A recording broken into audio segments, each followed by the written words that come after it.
Okay, hi.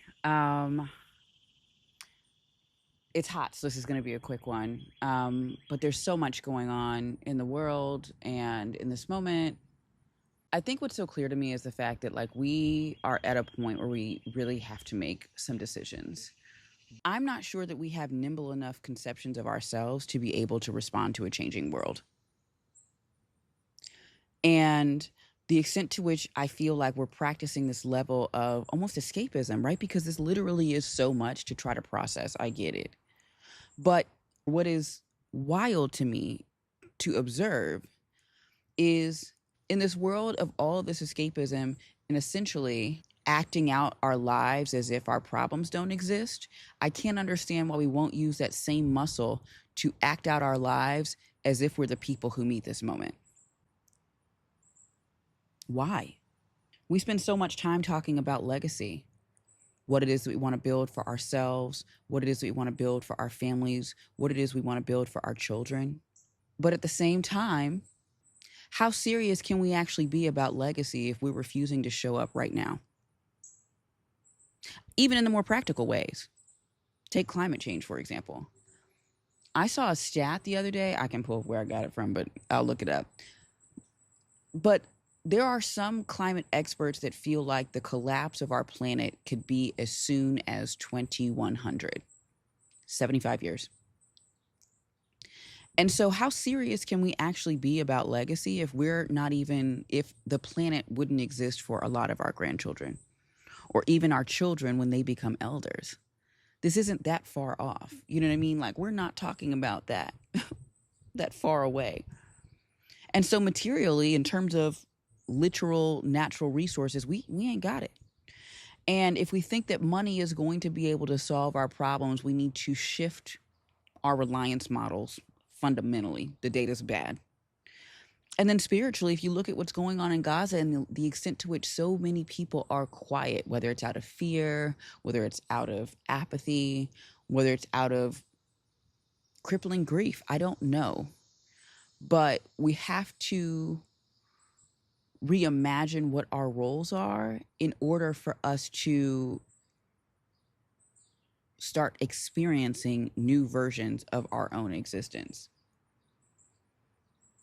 Even when it comes to community, right? Like, I've said this before, but what is legacy if we are participating in a version of community that is really actually just a series of groups? What is the function of community? Do we think about that? Are we performing it? Or I guess my overall fear is that we've settled. As a collective, we've just settled for the versions of ourselves that are comfortable living in these mental and material boxes. And what's crazy about it is that we've been pacified by this idea that essentially it doesn't really matter as long as we get to call ourselves shot callers in a movie that somebody else is writing. And when do we want to call bullshit? What we're experiencing right now is not about these next few months, this next couple of years, one Trump administration.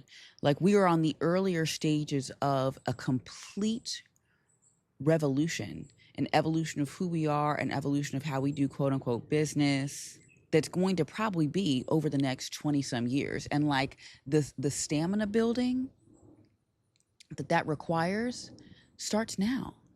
And I'm not saying that it has to be entirely bound up in this question of like, not even question, but like this language of like struggle, etc. Like, yes, we do have to fight for the world that we want, no question.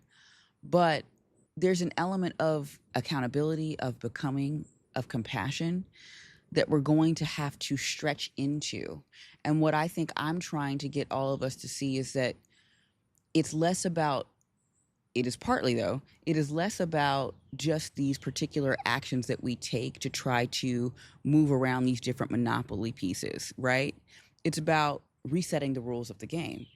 It is about accepting the fact that we are probably at a point where will have to reimagine the Constitution for this country. But like, how are we equipping ourselves to do that if we don't really know what we're even constitutionally about as people, as individuals, as partners?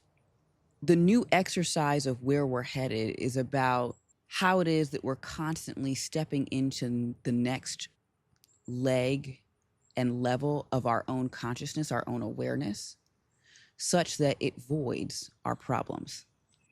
And I guess the reason why I'm somebody who feels very matter of fact about the reality that more is possible and more is always possible, and there's always a third, fourth, fifth, sixth, seventh option, even if A and B, go to shit, is because in my life there's been so many experiences where I have bucked the model. I have checked the boxes and then been like, this doesn't feel like it's actually what everybody says it is.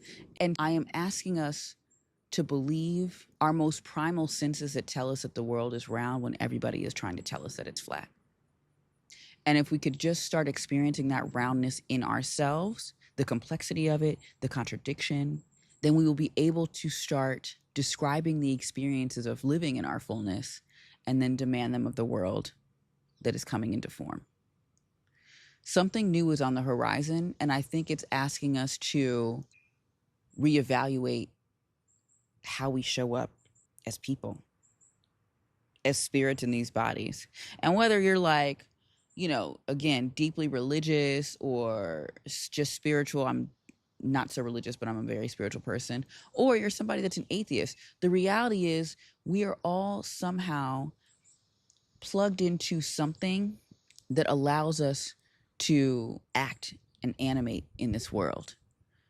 And so I guess I'm just wondering, how do we start asking ourselves the questions about what it is that we're supposed to do with that versus just how to survive what it is that we're given? I guess at the end of the day, I'm waiting for more people to decide that they're not going out like this. Because as it currently stands, we are, but it's because we're letting it happen. So many people's responses to even just a morsel of optimism right now is like, okay, so what exactly do we do? What exactly is the step? Like, what is the plan? And I think that's part of the problem. Not that we don't have to be strategic. I'm not saying that. What I'm saying is, I would actually argue that it's the template-based thinking that got us here. Think about it. Most of our lives are pre-prescribed in terms of like, you do this, you do that, you do this, you do that. You meet somebody, you get married, you have a kid, retirement. And it has completely kneecapped our ability to think creatively about who it is that we are, what it is that we want for ourselves, and how it is that we design our lives.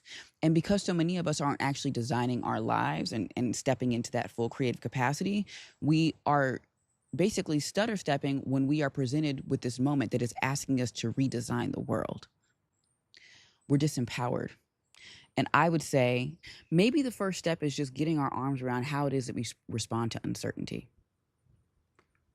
If you want to talk strategy, maybe that's the first step, because we keep waiting on somebody else to give us the plan when so much of this is like about our desire for perfection and our desire for clarity, when, like, again, most of our shit is a shade of gray. We have failed to understand that we are playing a game of uncertainty.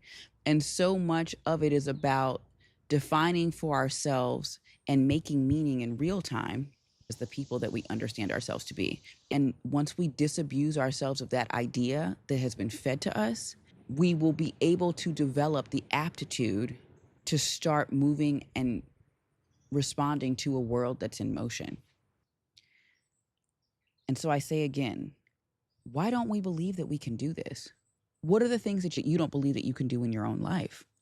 Could we start by making the case to ourselves in our immediate worlds that actually we can? Because until we make that case around us being not only main characters in our lives, but us being agents of change in what is going on right in front of us, can we start to understand that the compounding effect of all of us coming together can dictate the terms of our experiences? I hope this makes sense. It was a hard week last week. And I don't know how we're going to keep doing it with this like really schizophrenic experience on social media and in the news and in the world, where we're just acting like none of this is happening, except it is. And we are not even willing to try to draw ourselves some maps. These are my thoughts. Ah! And it's not all bad. I probably just need to eat.